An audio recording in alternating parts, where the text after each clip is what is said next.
Tushda hojatga chiqish.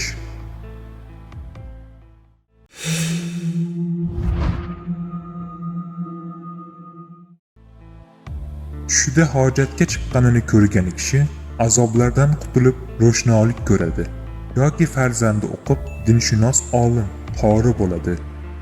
Hojatga chiqqanini ko'rgan kishi musofir bo'ladi. Musofir bo'lsa yurtiga qaytadi. Bemor bo'lsa shifo topadi. Hojatxona, quduq yoki noma'lum bir joyga bo'shanganini ko'rgan kishining qo'liga pul tushadi. Biror joyda bo'shanib, uning ustini yopgan kishi boyligini o'zgalardan yashiradi. Biror kishini badaniga yoki kiyimiga tegsa, gunohga botadi. Kiyimiga qon tekkanini ko'rgan kishining qo'liga harom mol tushadi. Hayvonlarning bo'shanayotganini ko'rgan kishining qo'liga pul tushadi.